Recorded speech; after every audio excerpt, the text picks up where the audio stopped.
Considering how ASU shocked the college football nation winning the Big 12 last year, is there any chance that Arizona could steal a page out of their book?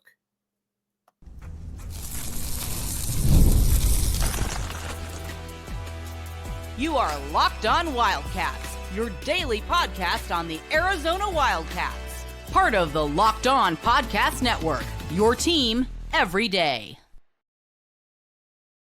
Thanks for keeping it Locked On Wildcats and making this your first listen of the day. Locked On your team every day. This show is brought to you today by Game Time. Check out Game Time. And again, create an account and use code Locked On College for $20 off your first purchase. Game Time. Boom. Check it out.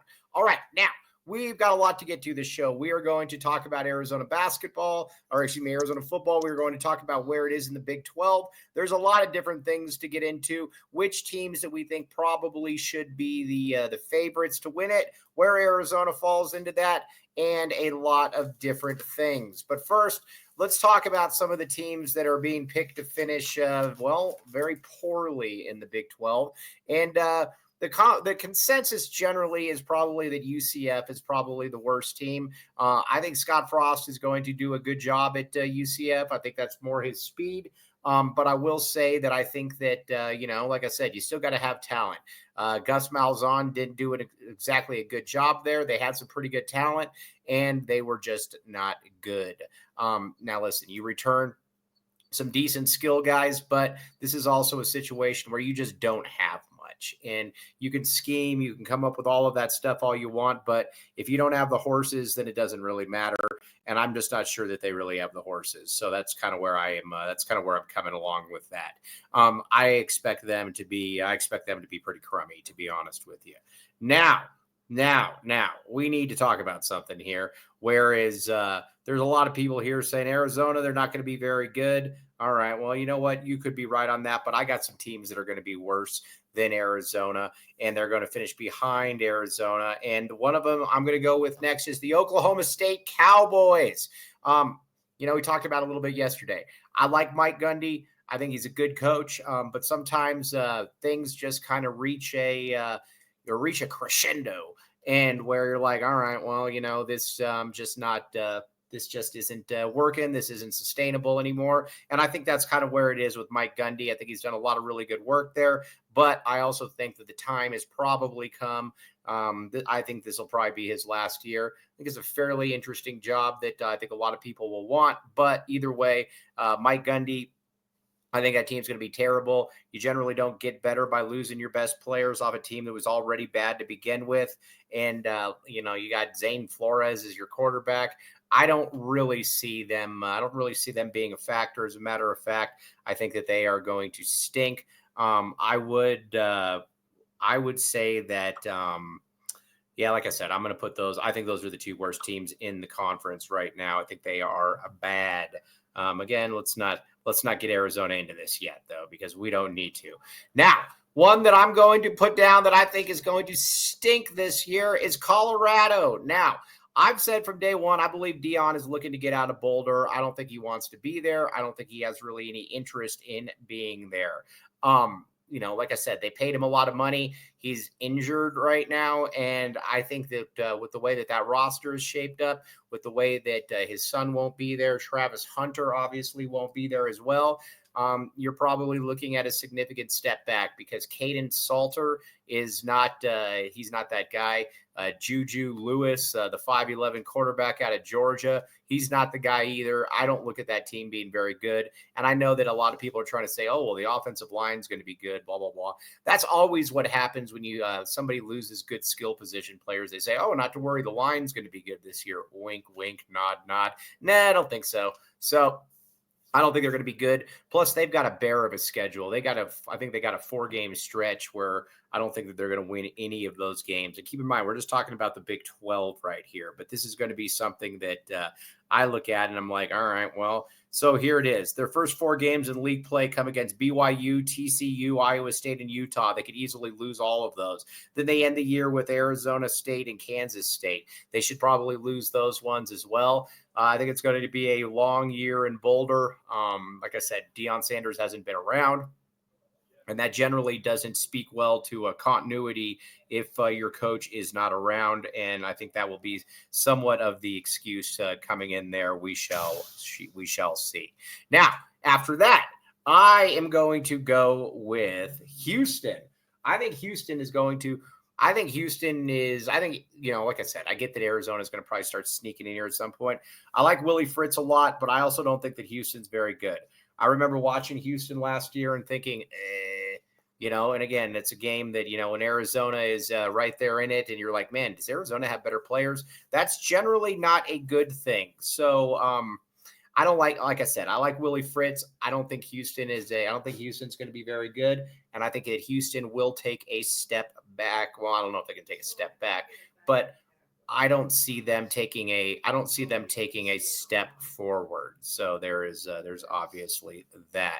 Now, now we start looking into some schools like Arizona. But first, I'm going to go West Virginia then. West Virginia is one that you're like, I really like Rich Rod. But like I said, I don't think that there's a lot of talent.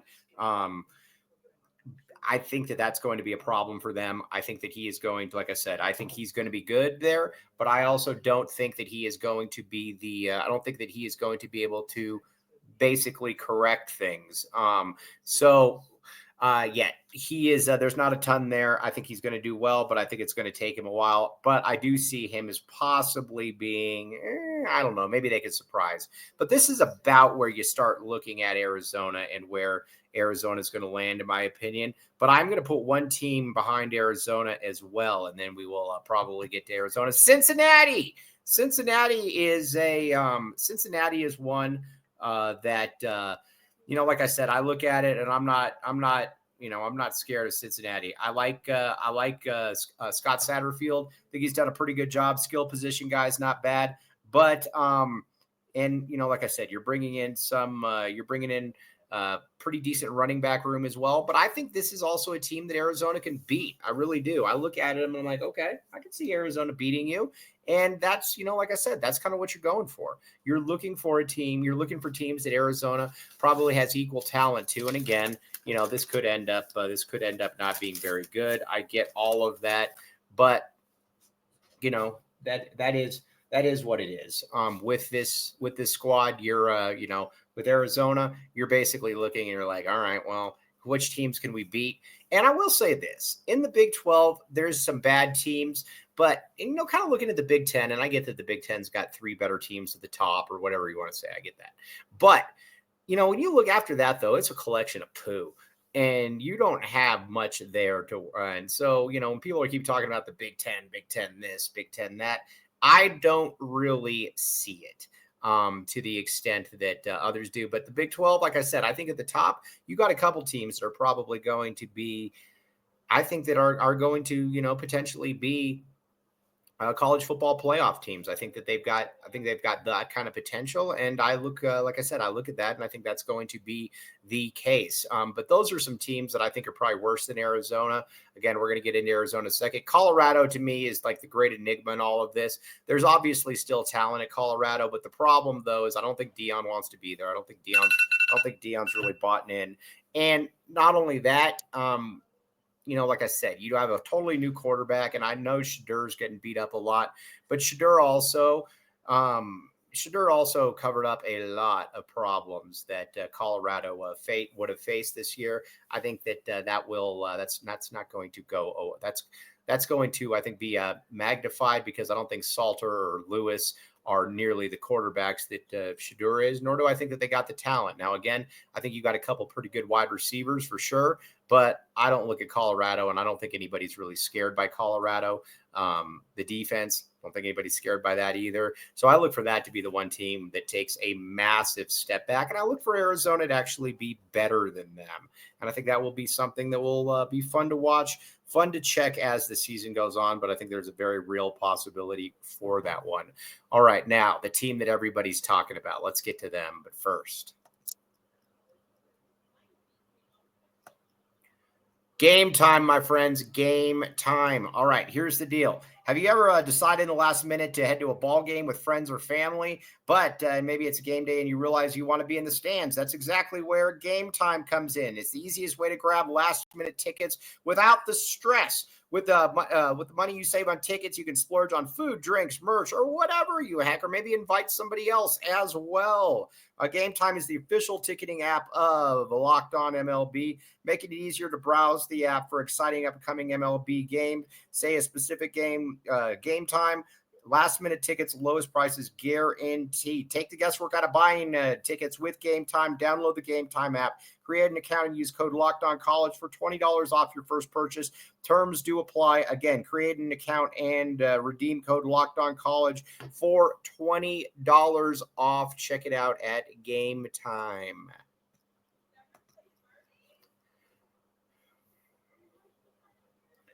Thanks for keeping it locked on Wildcats and making this your first listen of the day. I am your host, Mike Luke. Okay, now let's talk a little bit now about where everything is when it comes to Arizona. I think Arizona is going to outperform their last place prediction. And again, I realize we don't have a lot to really base that off of because, well, last year Arizona was absolutely awful.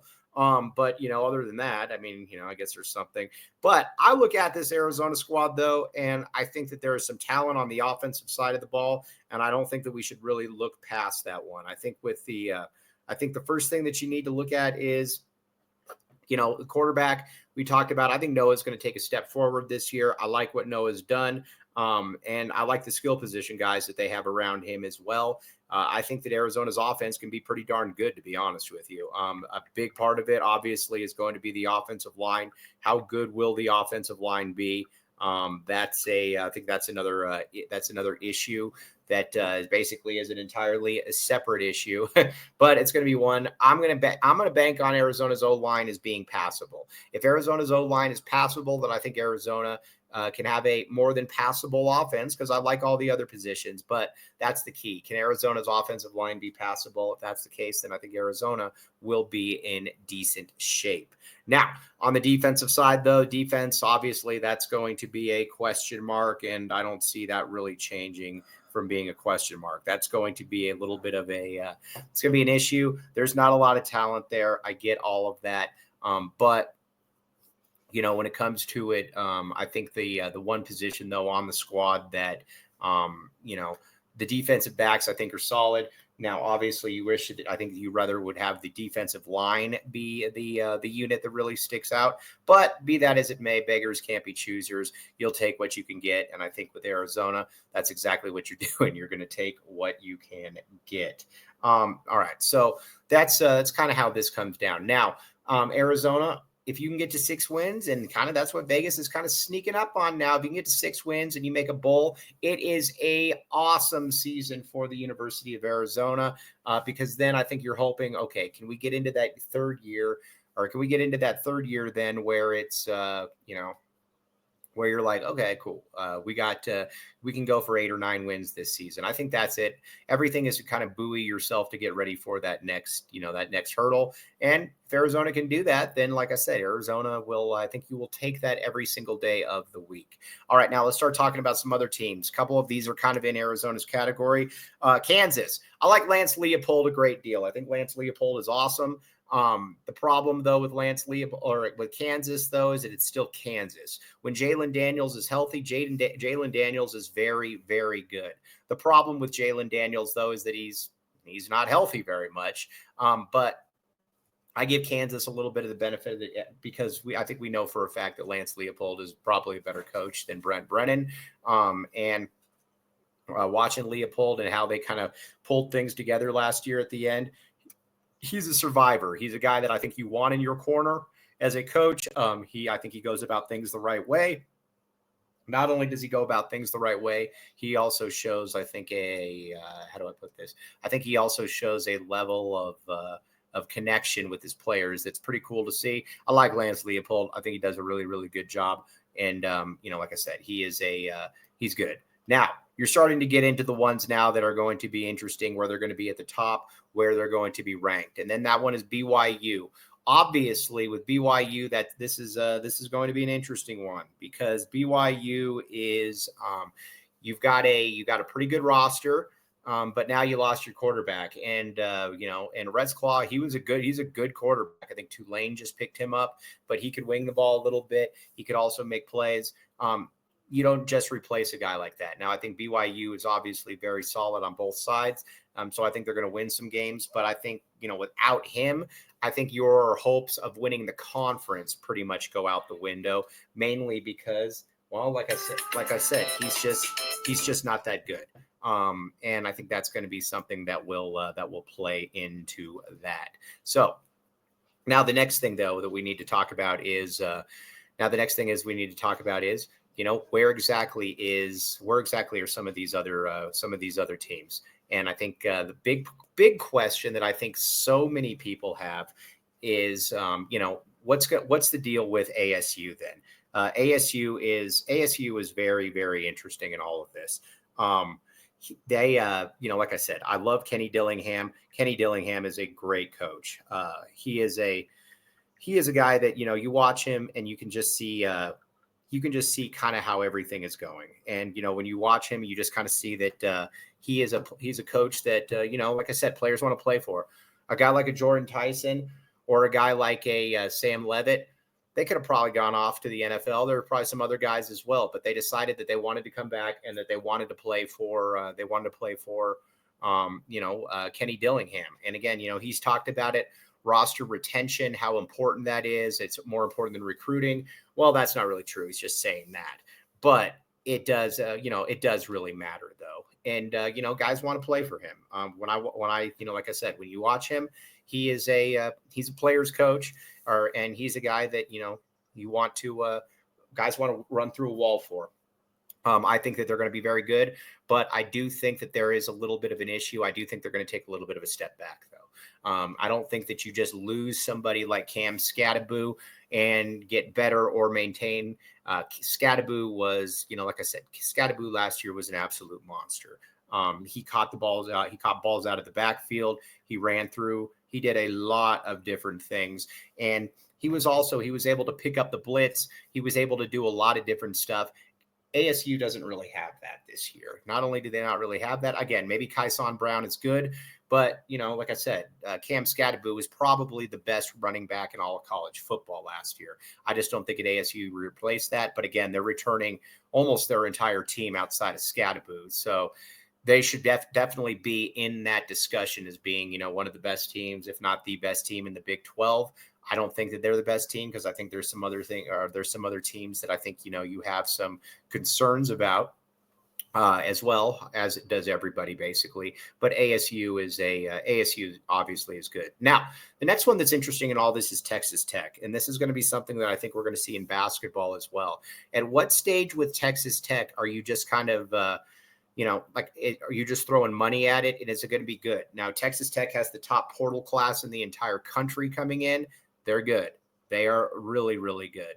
But I think the other question, though, that you're going to have, though, is, how good can they be? Because, again, watching them, Arizona should have won that game last year, and Arizona was not good.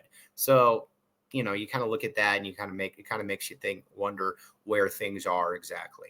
But to me, if I'm going to put the teams in order, I'm putting ASU third. And then I think there's two teams that I think are clearly the best team, and I'll make the case, and then we'll go from there.